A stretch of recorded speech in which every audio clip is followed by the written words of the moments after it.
Salut tout le monde et bienvenue dans une nouvelle émission Dans ta bulle où on parle des coups de cœur comics, BD et en l'occurrence manga aujourd'hui. Et oui, Marceau a bien changé. Oui. Tu peux m'appeler Sophie Marceau si tu veux, si on veut rester un peu dans le genre féminin. Ok, d'accord. J'avais préparé celle-ci. Ouais, oui, ça fait un petit moment que t'es dessus, non? Ça faisait à peu près 15 minutes. Ok. Je la gardais ici, je peux enfin la dire. On va me détester. On va reparler un peu au public parce qu'en plus on rigolait en off, donc là voilà, on se reconcentre. En effet, ça risque d'arriver un petit de temps en temps, tout simplement parce que voilà, Marceau étant libraire, moi avec mon emploi du temps, des fois on n'arrive pas toujours à se voir et à trouver un planning assez régulier. Évidemment, ce sera toujours Marceau qui sera mon acolyte principal, mais l'idée aussi, c'est de vous donner des conseils comics tous les mois, d'essayer d'un peu de rattraper notre retard vu qu'on s'est lancé en février. Et surtout, vous le savez, il va sûrement arriver bientôt sur la chaîne YouTube et en podcast mes gros coups de cœur avec Ringo. Donc je me suis dit, mais qui dois-je appeler pour remplacer Marceau, digne de Marceau? Ringo. La meilleure. Et non pas Sophie, Marceau. non, Ringo, la seule, l'unique, la meilleure, l'incroyable. Bon, il y aurait trop de trucs à dire sur moi tellement je suis exceptionnelle. Voilà, exactement. Merci beaucoup pour l'invitation. Ça me fait plaisir de pouvoir parler de comics parce que souvent, moi, je parle de manga. Oui, et tu sais que je suis une très grosse lectrice de comics. Donc, pouvoir en parler, ça fait du bien. En plus, je vois un peu ce que tu allais sélectionner et ça me plaît beaucoup. Ouais. En plus, on a aussi les mêmes goûts parce que t'es plus côté d'ici, en l'occurrence. Largement. Voilà, donc là, bon, j'ai pas fait exprès. C'est vrai que là, ce mois-ci, c'est pas que je veux pas, mais il y a aussi une question de temps, une question de porte-monnaie, une question de place. Donc, je suis moins allée du côté de Panini, même si j'avais vu qu'il y avait des sorties intéressantes. Mais voilà, à un moment donné, il faut faire des choix dans la vie. Et en l'occurrence, là, je l'ai fait. Je fais un petit rappel aussi que toutes les lectures citées, il y aura un lien affilié Bubble BD. Donc, si vous cliquez sur le lien, ça va directement vous emmener sur Bubble BD, qui est une application, mais aussi un site où vous retrouvez toutes ces lectures, comics, BD et manga. Et donc, vous pouvez soit commander sur le site, soit aller précommander dans votre librairie et le récupérer dans vos librairies. Voilà, Bubble BD, c'est très cool et je les embrasse. On commence par toi, Ringo. Tu es la première. Direct, c'est parti. Oh là là tu nous as ramené des petits mangas, là, c'est cool parce que je connais pas du tout, donc j'ai hâte de voir ce que tu nous proposes. J'ai ramené des petites lectures, je lis pas mal de mangas du coup tous les mois et je me suis dit de quoi est-ce que je vais parler. Et ce mois-ci, j'avais fait un live spécial shoujo. Du coup, le shoujo, c'est une cible éditoriale qui cible principalement les jeunes filles au Japon. Donc, il y a de la romance, mais pas que. Et je me suis dit, pourquoi pas parler un peu de ça? Parce qu'on dirait pas, mais j'aime bien la romance des fois, même si j'aime bien aussi la désolation et tout le reste. Du coup, je me suis dit... Voilà, c'est ça. J'aime bien tout ce qui est un peu dark. Et souvent, on pense que le shoujo, c'est que justement des jeunes filles dans un lycée qui sont amoureux d'un homme, etc. Alors que pas forcément. Et du coup, je voulais parler de Yona, qui est du coup juste ici, qui a un récit qui peut plaire à tout le monde, notamment à toi, Alex, j'en suis sûre. Parce qu'en fait, on va suivre cette jeune fille qui s'appelle Yona, qui est dans le royaume de Kouoka, il y a quelques siècles auparavant.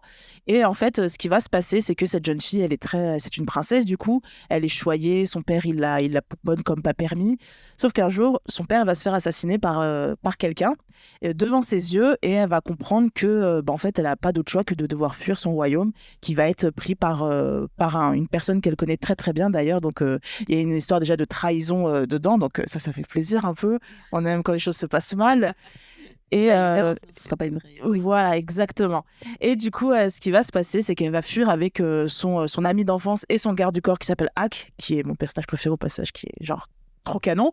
Et ça, j'aime bien aussi. J'aime bien quand je peux un peu me rincer l'œil. Ouais, on aime les jambons. Bien sûr.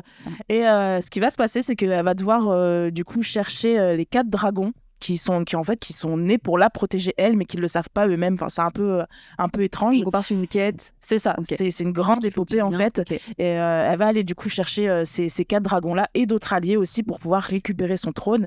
Et ce qui est déjà très marquant dans ce récit, c'est que, alors attention, Bubble BD, ça va y aller, il y a 38 tomes et c'est encore en cours. Voilà. Ah oui, donc c'est vraiment une grande série. Ouais, c'est une série qui est encore en cours, qui est hyper longue. C'est chez Pika, je ne l'ai pas dit, c'est chez Pika. Et c'est quelque chose qui n'est pas récurrent dans le shoujo, les romances, les récits pour jeunes filles. c'est que le fait que ce soit aussi long. Normalement, c'est des choses qui sont plutôt réservées à ce qu'on appelle le shonen. Donc, du coup, les récits pour garçons, entre guillemets, j'aime pas dire ça parce que ça veut rien dire pour garçons, pour filles. Oui, mais ça a été institué comme ça et maintenant, mais on essaie de déconstruire. Voilà, exactement. Donc, c'est quelque chose qui est un peu pas nouveau, pas du tout, mais qui n'est pas commun, qui n'est pas très, très commun dans le genre et dans les jeux, dans ce qu'on vit aujourd'hui côté shoujo. Et c'est quelque chose que j'ai beaucoup aimé parce que l'héroïne, en fait, elle se laisse pas faire. Même si ça a été une princesse qu'on protégeait, qu'on choyait quand elle était plus jeune, elle prend les armes. Elle veut vraiment prendre les armes pour protéger ceux qu'elle aime. Alors que son garde du corps, il est fait pour ça, en fait. Il est là pour cette raison-là. Mais même, elle va prendre son épée pour le défendre lui, limite. Et ça, c'est vachement cool. Ça me fait penser à... c'est édité chez Ankama, si je dis pas de bêtises, Tali, fille de la lune. Oui. Soryu. Ouais, je crois que je prononcer. Mais ça me fait penser à ça parce que Talia, du coup, c'est une princesse aussi qui doit quitter son royaume, partir en quête parce qu'elle a un pouvoir qu'elle ne peut pas contrôler et qui est entourée d'hommes, mais qui va, elle, prendre beaucoup les armes et même il y a un renversement un peu des codes parce qu'il y a un garçon qui est plutôt timide, qui est plutôt, pas forcément à l'aise dans les combats. Donc, ça peut-être comparé à ça.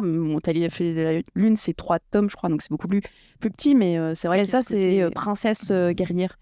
C'est exactement ce que tu dis, et ça, c'est vachement cool, je trouve, dans les modèles que peuvent avoir les plus jeunes filles, d'avoir ce genre de modèle de filles qui peuvent être féminines, entre guillemets, comme la société peut le penser. Du coup, avec de très beaux cheveux, bien maquillées, jolies, etc. Mais aussi qui peuvent se battre et être là pour les autres et surtout pour son peuple, parce que c'est son peuple qu'elle veut protéger. Et ça, c'est quelque chose qui m'a beaucoup plu dans le récit. Les dessins, ils sont magnifiques. Après, je peux comprendre que 38 tomes et c'est encore en cours, c'est un coup quand même. Oui. Mais faut vraiment pas hésiter à se pencher dessus. Vraiment, c'est quelque chose qui est important, je trouve, à lire, même pour ceux qui sont les plus réticents à l'idée de lire du shoujo. Je pense notamment aux garçons, par exemple. Lancez-vous dessus parce qu'il y a du récit, des combats, etc. Le mieux pour vendre ça, c'est vraiment le délire un peu Game of Thrones. Pour ceux qui adorent Game of Thrones, on retrouve tout le temps les royaumes qui s'affrontent, etc. Pour ceux qui connaissent même très bien le manga, Kingdom, c'est Kingdom en gros en version shoujo. Et ça, c'est vachement, vachement cool. Donc, je vous le recommande infiniment. Trop bien.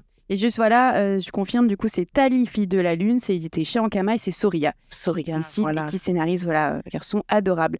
Tu parlais d'épopée, donc moi je vais rester dans l'épopée, je vais rester même dans le même pays. Je vais vous parler de Yojimbo, tome 3, par Sylvain Ropeau, qui est au dessin et au scénario. Et donc pareil, là on est vraiment dans une belle croisade avec un premier tome qui est assez contemplatif dans le sens où il n'y a pas beaucoup de dialogue, parce que le simple fait que les Yojimbo en fait sont des robots samouraïs. Et on est dans un Japon complètement déserté par l'homme. Il y a eu une maladie qui a fait que la plupart des personnes sont décédées. Et on sait très peu de choses. On voit juste qu'il y a un certain robot qui a rencontré un garçon et qui va le suivre au fur et à mesure. Donc il y a eu ce tome 1, il y a eu ce tome 2. Là, on va dans le tome 3 où on en sait un petit peu plus sur ces hommes parce que ce jeune garçon a retrouvé sa mère. Que sa mère, elle, était la leaduse un petit peu des hommes, en tout cas à ce moment-là. Mais voilà, on avance vraiment dans l'histoire, même si Sylvain Ropeau encore nous frustre parce qu'il y aura un tome 4 et qu'il arrive à créer des cliffhangers assez incroyables. Et vraiment, la plus-value avec ce comics-là, c'est dans le dessin. Évidemment, le scénario est très très beau, mais comme je disais, on est sur des personnages principaux qui ne parlent pas. Donc on est sur beaucoup d'interprétations, de jeux de regard, de scènes de combat. Et les scènes de combat sont assez épiques. La manière de dessiner, c'est pas si simple que ça. Avec les couleurs qu'il apporte, quelque chose de très frais, quelque chose de très péchu. Enfin, on a des scènes, on a l'impression que c'est des mélanges de Street Fighter. Enfin, il y a des trucs assez incroyables, même sur le découpage des cases où il innove beaucoup. C'est assez... Enfin, quand on a l'habitude, tu vois, de lire beaucoup de BD ou beaucoup de comics et d'avoir des styles un petit peu classiques, ça pourrait être facile de tomber dedans. Et voilà, Sylvain Ropeau essaye d'à chaque fois de dépasser, des fois nous ouvrir de doubles pages assez incroyables, de casser un peu les codes. Donc c'est vraiment très très cool. Je trouve que, et encore une fois, moi c'est quelque chose qui me touche beaucoup et à laquelle je suis très attachée, c'est que c'est accessible pour tout le monde. C'est vraiment... c'est à la fois simple et c'est à la fois très puissant. Je parlais un petit peu de BD ou de comics sans parole, mais il y a aussi Saison de sang chez Dupuis. Je ne sais pas si tu l'avais lu, qui est une BD vraiment sans texte, qui, je trouve, selon les personnes et selon ta propre expérience de lecture, bah, tu vas pas forcément avoir le même lien avec le personnage, la même fin, le même milieu. C'est un peu ça, j'ai envie de dire, et c'est ça qui me plaît, c'est que c'est pas juste une BD, c'est un vrai moment de lecture où je sais que j'étais réellement contente de retrouver ces Yojimbo, donc ces robots samouraïs, parce qu'en plus, ils apportent de l'humanité. Donc voilà, il y a toute une réflexion aussi, bah, dans quel sens tu peux être humain, est-ce que voilà, c'est l'humain, c'est juste parce que tu as le corps d'un homme ou parce que tu peux être un robot, voilà, le lien qu'il a avec le petit garçon. Voilà, j'aime beaucoup. Toi, t'avais lu du coup les premiers tomes? J'ai le premier tome à la maison que j'avais commencé à lire, Ok. que je n'ai pas fini, vilaine. Et je te rejoins complètement sur ce que tu dis, le fait que ce soit le personnage ne parle pas. Ouais. Donc du coup, ce qu'on reproche souvent, je trouve, aux comics ou à la BD en général, c'est que les gens, ça les effraie un peu quand ils ouvrent une page, enfin le bouquin, et il y a beaucoup de bulles partout. Et ça les effraie un peu. Ouais. Et ça, en fait, je trouve, c'est un coup de maître qu'il a fait sur ce titre-là. C'est en fait vraiment par le biais juste du découpage, du dessin et des couleurs aussi, parce que les couleurs, c'est quand même très important, surtout chez lui. C'est quelque chose, en fait, qui communique des émotions, qui véhicule des choses que je ressens très peu sur d'autres titres où pourtant il y a des lignes de texte à ne plus savoir quoi en faire. Ça, c'est quelque chose de très, très fort qu'il a fait. Et je pense que c'est aussi la nouvelle génération parce que tu retrouves ça dans Moundir, édité chez Bubble Ouais. BD, justement avec Yohan Kavech, qui arrive aussi par la force des couleurs, par la force du dessin et l'expression de son personnage, qui est un petit cerf astronaute, à avoir, je pense que, je sais pas, il doit y avoir 10 mots dans la BD, tu vois. Bah, tu sais, ça me fait penser beaucoup, surtout Moundir, c'est très bien que tu en parles, à l'émergence un peu dans les jeux vidéo, des jeux vidéo indé où il n'y a aucun texte. Je pense notamment à Gris, où c'est un jeu qui porte beaucoup sur la musique notamment et sur les couleurs, ce qui se passe à l'écran. Et il y a quasiment pas de texte, il me semble, même aucun, peut-être 2-3 à droite à gauche, mais j'en ai pas le souvenir. Et ça, c'est quelque chose de fort, en fait, juste de passer par les images. Parce que quand même, le propre des récits, à la base, c'est juste des images sur des grottes à l'époque, les fameuses grottes de Lascaux, au passage, juste quelqu'un d'extrêmement intelligent, oui. Les deux cultures, vous avez fait. Et voilà, les références historiques comme ça. Que voulez-vous? C'est violent. Et c'est quelque chose de super cool, je trouve, parce que aujourd'hui, même si quand il y a du texte, c'est très bien aussi, hein, mais des fois, c'est souvent du texte pour rien dire, je trouve, par moment. C'est très compliqué des fois. Ah oui, oui. Et c'est bien d'avoir ce genre de lecture, en fait, juste où tu profites et tu as l'action qui se passe devant Ouais, tes yeux. complètement. Puis ça peut épuiser aussi parce que les récits trop gourmands, là, tu vois, je pense, même si je suis une très grande fan sur Lady Mechanica, une des seules séries pour le moment qui continue chez Glénat, mais Glénat Comics va revenir à la rentrée, notamment dès fin août, là, avec des nouveaux titres. Mais Lady Mechanica, j'adore, le dessin est incroyable, mais c'est vrai qu'il y a certaines planches où il y a beaucoup, beaucoup, beaucoup trop de texte. Ouais.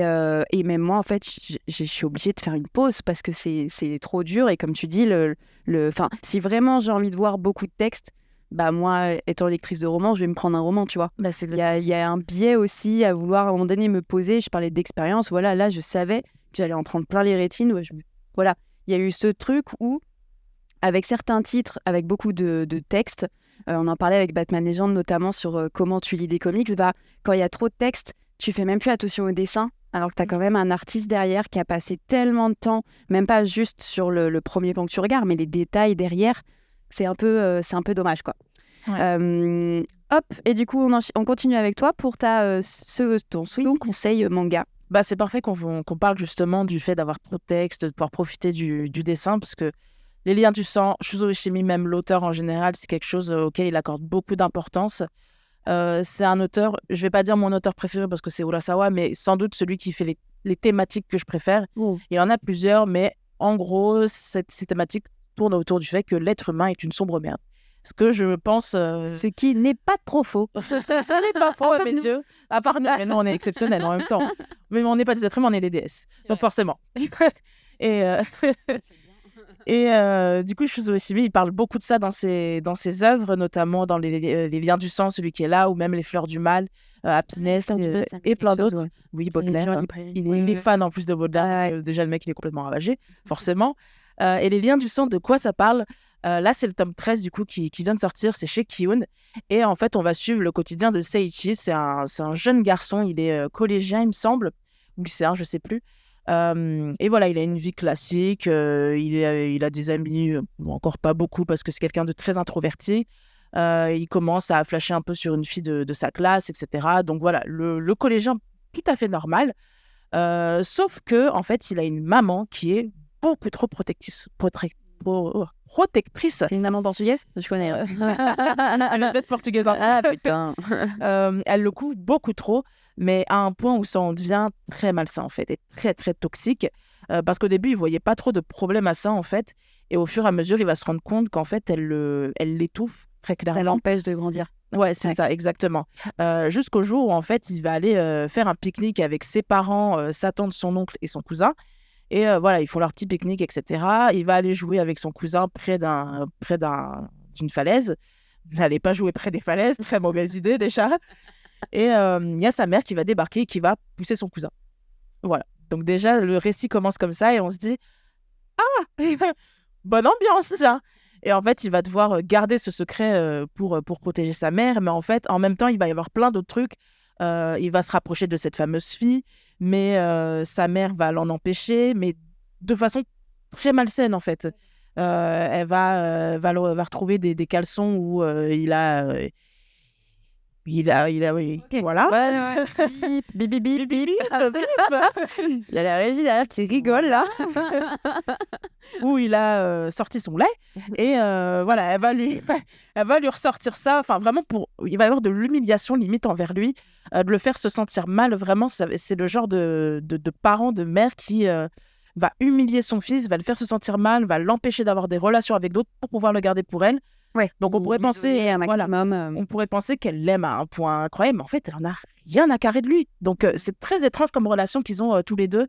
C'est extrêmement malsain, c'est très toxique et c'est quelque chose que j'aime beaucoup chez Oshimi parce que c'est toujours l'être humain comme pervers narcissique, pervers au point de tout détruire autour de lui, qu'il pense qu'à lui. Tous les tomes explorent cette relation entre la mère et le fils. Ok, exactement. Et là, dans ce tome 13, du coup, on a un gap dans le temps, du coup, il est beaucoup plus vieux parce qu'il s'est passé quelque chose. Ok. Et on va continuer d'explorer cette souffrance qu'il a eue quand il était plus jeune. Et malgré qu'il ait une relation chaotique avec sa mère, il est toujours très attaché à elle. Ah oui. Alors qu'elle d'accord. elle continue d'en avoir rien à faire de lui, mais tout en lui détruisant sa vie à côté. Ok. Donc c'est quelque chose de quand même extrêmement lourd à lire, mine de rien. Donc c'est pas à mettre forcément entre les mains de tout le monde. Si vous avez une mauvaise relation avec votre mère, bon, n'y allez pas, clairement pas. Mais c'est quelque chose de très intéressant. En plus, Oshimi, dans ses dessins, dans sa narration, très très beau déjà. C'est magnifique. Tu peux le feuilleter un peu si tu veux. Tu verras ce qu'il aime beaucoup faire, notamment, c'est porter tout sur les émotions. Donc, il y a des doubles pages où on a juste des yeux comme ça, un focus sur les yeux sur une double page pour voir les émotions des personnages. Il accorde beaucoup d'importance à ça, les visages, etc. C'est quelque chose d'extrêmement important. Pas beaucoup de texte aussi, comme tu disais, hein, finalement. Lui a une vitesse, t'as pas idée. Et en fait, tout ce qu'il aime faire, c'est montrer le mal-être de ses personnages, comment ils ont une incidence sur le monde et comment le monde a une incidence sur eux. Et ça, c'est quelque chose de très intéressant et comment en fait l'être humain se détruit et détruit les autres autour de lui. Et ça, c'est quelque chose que j'adore au plus haut point. Voir en fait juste... en fait, j'aime quand les choses se finissent mal et se passent mal parce que je trouve que les happy endings et tout, c'est une utopie. C'est chiant, quoi. Ouais, c'est chiant et c'est une utopie, c'est faux. Même s'il y a des fois des petits moments de bonheur dans la vie, comme quand je lis du Batman, par exemple, ça, je suis bien contente. Je comprends. Mais là. Voilà, et en fait, je suis quand même très contente de lire ce genre d'œuvre parce que j'ai besoin aussi dans la fiction d'avoir des choses où tout va réel, un peu réel. Parce qu'en plus, ça existe, il y a vraiment des personnes qui vivent ça dans leurs rapports familiaux, leurs rapports amoureux, leurs rapports amicaux. Ouais, c'est vraiment un exutoire quand je vois les choses aller très mal pour les personnages et faire des trucs horribles. Je suis très contente. C'est comme les gens qui sont fans de films d'horreur, tu vois. Ouais. C'est aussi beaucoup de compenser un petit peu, toi, ce que tu peux vivre où tout est parfait. Bon, voilà, ça se passe mal et voilà, quoi. Mais je trouve ça génial, cette émission, parce qu'il y a des transitions sans qu'on ait rien préparé. Parce que c'est exceptionnel. Voilà. Mais tu vois, tu parlais d'histoires qui finissent mal, de personnes avec des problèmes. Et ben, c'est tout simplement Mr. Freeze ici. Donc, il y a le Batman One Bad Day. En fait, Batman One Bad Day, c'est une collection de chez Urban Comics qui a une volonté de reprendre un peu le Killing Joke et si de revenir un petit peu sur un jour, le jour qui a basculé pour ce méchant et à quel moment il est devenu le super vilain que l'on connaît dans l'univers de Batman. Il y a eu plusieurs titres, il y a eu Double Face, le Pingouin, le Sphinx. Moi, ce que je conseillerais là dans tous ces méchants que j'ai cités, vraiment, l'histoire du pingouin est assez incroyable. On est sur une histoire où le pingouin en fait a perdu tout son argent, toute sa position. Il n'est plus le chef de Gotham en tant que mafia, hein, parce que même si on dit que c'est Batman le chef, finalement, il y a énormément de personnages et de caractères qui gravitent au sein même de Gotham. Et voilà, il a perdu sa place. Il se retrouve à l'extérieur de Gotham City en n'ayant plus rien, avec la volonté de revenir. Et il y arrive. À partir de rien, avec des vieilles connaissances qui rappellent. Donc il y a ce côté humain qui est apporté à ce personnage et la relation très ambiguë qu'il a avec Batman. Mais on retrouve ça avec ce Batman One Bad Day sur Mr. Freeze, qui est scénarisé par Gary Duncan et dessiné par Matteo Scalera. Matteo Scalera, c'est le dessinateur qui a accompagné Sean Murphy dans Batman One Night présente Harley Quinn. Et son dessin est vraiment incroyable. Il y a une énorme valeur ajoutée à ses planches. Enfin, j'adore de toute façon les traits fins. La Sean Murphy, Matteo reprend un peu ça, même s'il a sa propre identité. Les couleurs sont très cool. Et surtout, le scénario est vraiment fou. Moi, je connaissais très peu Gary Duncan. Là, je vois qu'il a écrit sur notamment du X-Men ou du Marauders. Mais là, il arrive à apporter un peu ce qu'on a sur le pingouin.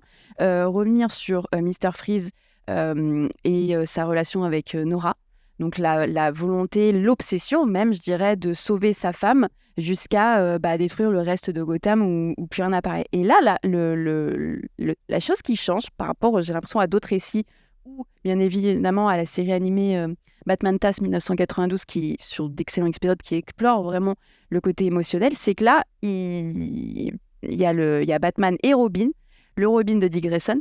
On revient un peu sur un côté old school avec le duo Dynamics qui est très cool. Et ils mettent Mr. Freeze en face de lui-même en lui disant « Mais t'es qu'un égoïste. Tu l'aimes pas vraiment parce que tu l'as écarté d'une mort qu'elle acceptait elle-même. Elle était prête à partir.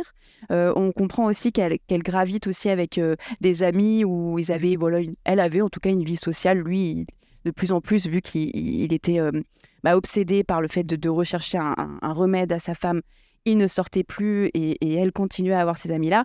Il a écarté tout le monde et on lui met sur le fait que t'es un égoïste. Tu n'aimes pas vraiment ta femme. Il y a quelque chose d'assez violent où nous, on s'est quand même habitués à avoir beaucoup d'empathie pour Mr. Freeze parce qu'il est méchant, parce qu'il a perdu sa femme et qu'il a voulu la sauver. Ouais, mais à quel moment il a voulu vraiment la sauver ? Est-ce que la sauver, c'était pas plutôt la laisser mourir, ne pas la bloquer dans sa prison de froid, quoi. Et puis, comme je disais, retrouver Batman et le Robin de Dick Grayson. On a Alfred aussi dedans. Et Alfred est trop drôle. C'est le meilleur Alfred. Il est incroyable. C'est super cool. C'est, gros spoil, mais en ce moment, dans le run de Batman, dans la continuité, il n'y a plus Alfred. Oui. Voilà. J'ai dit spoil, hein, donc il fallait baisser le son. Donc là, le retrouver dans des one-shots comme ça, avec une écriture où il est vraiment toujours en arrière-plan est super important avec là j'imagine qu'on va nettoyer toutes les plaies de Bruce Wayne et Bruce Wayne qui arrive on dit oui bon allez hop je sors la machine à coudre. Tu sais il y a un truc de second degré qui en plus équilibre la dureté un peu du récit avec ce Mr. Freeze assez froid, assez glacial, beaucoup moins j'ai envie de dire touchant que dans la série animée. Et ce Alfred et ce Batman et ce Robin. Voilà, pour moi, c'est un énorme coup de cœur, ce One Bad Day. T'avais lu, toi, les One Bad Day un petit peu ? Non, je les ai sur ma... Oui, c'est vrai, mais tu les as pas encore. Sur Two-Face, parce que j'aime pas trop Two-Face. Eh c'est le moins bon. Hein. Oui, ouais. je m'en doute pas. Ouais. Ça m'étonne pas. Mais il faut absolument que je les lise. Et je voulais commencer en plus par celui avec Mr. Freeze, parce que je trouve que on parle beaucoup du Joker comme quoi c'est le pendant de Batman, et c'est vrai, hein, je suis entièrement d'accord, tonton J, il est au-dessus de tout. Mais Victor, je l'aime beaucoup parce que je trouve hormis le Joker, c'est celui qui ressemble le plus à Batman, mine de rien. Parce que comme tu as dit, il a perdu Nora, il essaye de tout faire pour la ramener, et on lui dit, et c'est vrai, en fait, il veut pas la laisser partir, donc au final, est-ce qu'il l'aime tant que ça ? C'est un peu une excuse, tu vois, pour basculer du côté obscur de la force. Tout comme Bruce qui... il a perdu ses parents, ça on l'a bien compris, je pense. Mais qui est aussi très têtu, comme voilà, il revient de Batman pour dire je veux plus que ça se reproduise, mais au fur et à mesure ça devient c'est devenu une excuse. C'est plus pour tes parents. Et puis c'est ça à un moment. Mais ça, c'est un peu explicité, un peu parce que voilà, on est aussi sur une collection avec un nombre de pages un peu court. Hein, c'est toujours un peu frustrant, mais t'as ce parallèle-là. Puis t'as aussi le côté où à un moment donné, Batman / Bruce Wayne veut aider Mr. Freeze. Et il y a de l'intelligence en fait du côté de ces deux hommes. Alors, on a quand même Victor qui est un scientifique, Bruce Wayne qui est pas juste un milliardaire, hein, c'est quand même quelqu'un qui est assez cultivé. Donc c'est vrai qu'ils se ressemblent beaucoup. On a tendance à un peu comparer Batman Joker ou même Batman Double Face parce que c'est des amis, mais il y a vraiment un lien assez fort entre les deux. Ah mais oui, clairement, je trouve vraiment c'est deux opposés qui se ressemblent en tout point. C'est pour ça que j'ai encore un tout petit espoir d'avoir Victor en tant que méchant principal. Du deuxième The Batman. Ouais. Ça serait cool parce que je trouve qu'il se ressemble tellement qu'il serait... Et on l'a très peu vu au cinéma, donc ce serait vraiment... Parce qu'on va avoir des vannes un peu pourries dans les films. TG vrai. Mais... ah non, ça, il faut plus faire ça. Donc il faut absolument que je lise parce que... Il y a Tonton J, ensuite c'est le Pingouin, pour moi les meilleurs, mais je crois juste après... le Pingouin et celui-ci, je pense que ça va te plaire, ouais. Je l'aime beaucoup. Après, j'aime beaucoup Nigma aussi, donc bon. Mais Mr. Freeze, c'est un personnage que j'aime énormément parce que, comme tu l'as dit dans Batman TAS, il a été mis en avant avec le fameux épisode où on comprend pourquoi il fait ça, et on a eu de la peine pour lui. C'est limite un des seuls méchants de Batman qu'on veut voir réussir. On veut qu'il réussisse à sauver Nora. Oui, il y a des moments où Poison Ivy, j'aimerais bien qu'elle réussisse. Bon, après, elle a des objectifs nobles, elle aussi. C'est pas fou, la façon. Ouais, c'est vrai. Elle a Harley, de toute façon, donc... maintenant, ça va mieux, ouais. Mais j'aime beaucoup Victor, donc je me pencherai dessus, promis. La semaine prochaine, je le lis. Je t'enverrai un message. Allez, super, tu nous diras. Et on va finir du coup avec notre coup de cœur en commun. C'était un peu évident, c'est pareil, pas concerté, mais tu l'as lu. Moi, je l'ai été sur ma PL et j'avais très très hâte de le lire. Déjà, moi, j'avais hâte parce que c'est Daniel Warren Johnson. Il est génial. C'est Wonder Woman Dead Earth, qui est un des meilleurs Wonder Woman. C'est Beta Ray Bill, donc il a la chance un peu à la Sean Murphy, mais il a essayé ça du côté de chez DC ou de chez Marvel. Il prend un personnage et en fait, il en fait ce qu'il veut, avec toujours ce côté rock'n'roll qu'il peut avoir. Rock'n'roll aussi avec Murder Falcon. Je sais pas si tu l'avais lu, celui-là. Incroyable et énorme parallèle, je trouve, avec ce comics-là. Donc, je te le laisserai présenter parce qu'en plus, ça parle de catch et qu'on aime bien le catch toutes les deux. On est deux sur Terre, à peu près. Clairement. Donc, on a réussi à se concerter. Murder Falcon, c'est l'histoire, en fait, d'une personne qui a un cancer et qui... le cancer va être exprimé, la tristesse, le passage, à cette maladie, avec du rock'n'roll et avec de la guitare et des concerts. J'aime bien. Et il y a ce truc-là, en fait, dans ce comics-là, où c'est une histoire de catch, c'est une histoire de famille, c'est une histoire d'amour, mais complètement délurée. C'est assez fou. Tu veux revenir un peu sur le synopsis ? Ouais, du coup, on va suivre une jeune catcheuse qui veut marcher dans les traces de sa mère, qui était une déesse du catch, elle aussi. Sauf que son entraîneur, son père, ils sont un peu contre, parce qu'ils disent qu'elle ne pourra pas réussir, elle n'a pas les épaules pour. Puis même le catch, c'est quand même quelque chose où tu es sur les routes sans arrêt, etc. Donc pour un gars, ça passe, pour une fille moyen. Donc bon ça, c'est un autre sujet. Puis, très jeune fille aussi. Très jeune sur fille, un peu une ado. Donc c'est très elle a peur du père. de la fameuse catcheuse Paige, pour ceux qui connaissent, qui était à la WWE, qui aujourd'hui est Saraya à la AEW. Et du coup, elle va un jour participer à un tournoi qui est organisé par un nécromancien. Et dans ce tournoi, il y a des trucs qui vont se passer. Il y a des... on peut le dire, il y a des gorilles qui se battent. En fait, c'est un tournoi avec l'ensemble des différentes galaxies. C'est ça. C'est-à-dire que eux, ils représentent un peu... donc ça va être un duo. Elle va rentrer en duo avec le catcheur qui a combattu sa mère au moment où sa mère est décédée. Et elle va faire équipe avec lui et eux vont être un peu les représentants de l'humain et puis après il va y avoir différentes strates. Et le but de ce tournoi, c'est de gagner pour choisir la personne que tu veux récupérer du monde des morts. C'est ça, exactement. Donc l'enjeu est assez énorme. Ouais, et tout le monde a très très envie de gagner. Et donc on suit ce tournoi avec différents matchs de catch en parallèle de la relation avec ce catcheur, où on va apprendre des choses. Enfin là, on va pas le reveal parce que c'est vraiment trop cool de le lire en plein milieu du comics, mais il y a finalement beaucoup d'émotions, quoi. On n'est pas du tout que sur un récit justement hyper catchy, hyper Et évidemment, il y a beaucoup de rebondissements, beaucoup d'actions, mais c'est très doux à la fois. Et je pense que c'est vraiment la force de Daniel Warren Johnson d'arriver à nous prendre des thématiques. J'étais Murder Falcon, mais il y a aussi Extremity. En plus, je trouve qu'il arrive bien à écrire des personnages féminins. Extremity, c'est un personnage féminin, une jeune fille en plus, dans un monde un peu post-apocalyptique. C'était pareil avec Wonder Woman Dead Earth. Donc, il est assez fort pour nous montrer des filles badass et je pense qu'on en a besoin aussi. Ouais, on en a clairement besoin. En plus, c'est quelque chose que j'ai beaucoup aimé dans le récit, c'est que il parle de catch. Déjà, c'est pas le truc le plus commun au monde. Ça fait plaisir d'avoir un récit sur du catch, surtout en tant que grande fan.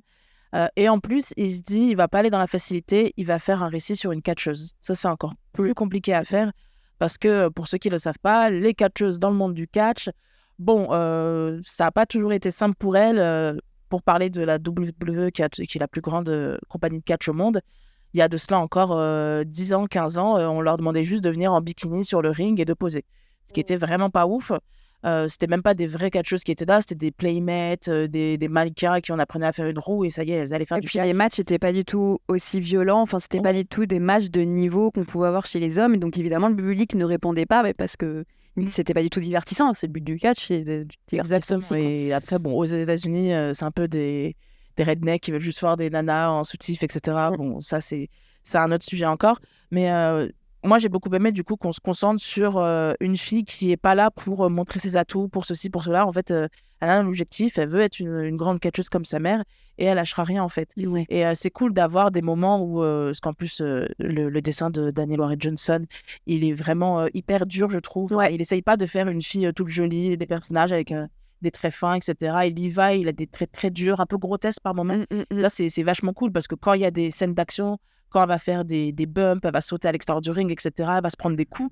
C'est trop cool, il a juste à avoir la couverture. Non, mais de toute façon, il n'est pas dans un trait fin de toute façon, que ce soit les hommes ou les femmes. Il est sur des traits plutôt musclés, avec des gros bras, des mollets un peu importants. Et donc, ça colle bien ici, hein, finalement. Bah déjà, juste dans Wonder Woman Dead House, quand je l'avais eu, parce que j'aime pas Wonder Woman, déjà, voilà, il faut le dire.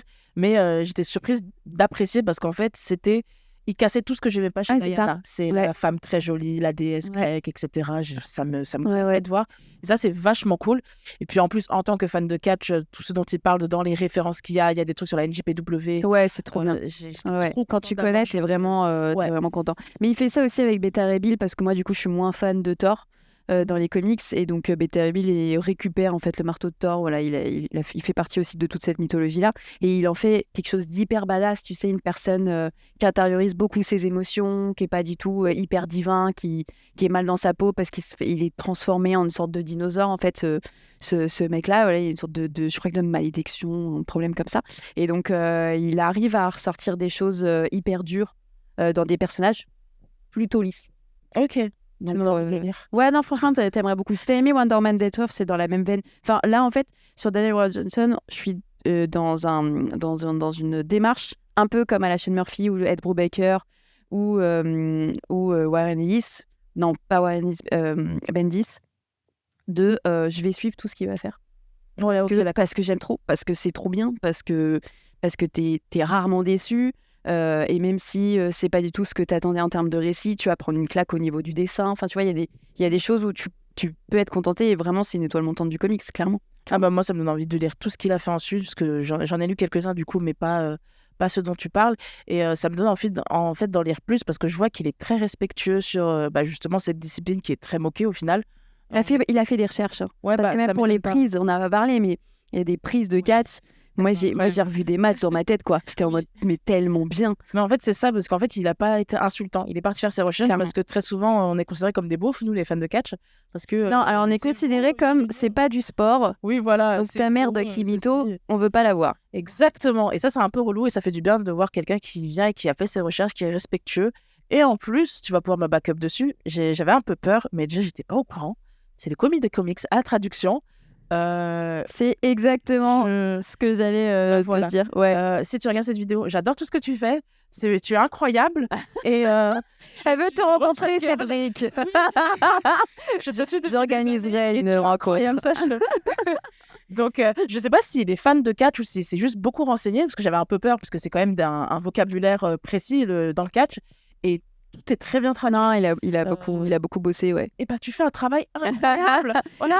Non, mais c'est vrai qu'en ce moment, en plus, il excelle pas mal. Il a traduit le Jurassic League, qui était plutôt fun. Je sais pas si tu l'as. Oui. C'est ça, Jurassic League ou Jurassic. Je crois que c'est Jurassic League. Hein. Ouais, ça doit être ça. Oui, c'est ça, c'est la Justice League en dinosaure, quoi. Ah, ouais. Et c'était plutôt fun. Donc, ouais, franchement, il a fait un gros travail de traduction et bien sûr, on l'embrasse.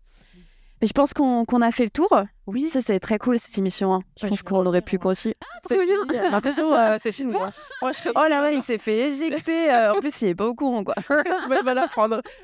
Non, mais carrément, tu reviendras, pas de souci, avant ton départ Avant mon départ, oui. au Japon, elle nous abandonne. Mais voilà, n'hésitez pas en tout cas à aller suivre les liens des lectures qu'on vous a conseillées, à nous dire en commentaire, que ce soit sur YouTube, sur Instagram, sur Twitter, peu importe, que ce soit à moi ou à Ringo, bah vous, vos coups de cœur aussi, qu'on puisse lire encore et encore et encore. Et puis je vous dis à bientôt pour une prochaine émission. On aura une émission un peu spéciale pour cet été où on va parler des comics plutôt à l'année et des trucs un peu cool à leur ramener à la plage ou au ski, ou peu importe, ou pas en vacances. D'ailleurs, moi je pars pas cet été, donc moi non plus. Et voilà. Ouais, travail, working, toujours.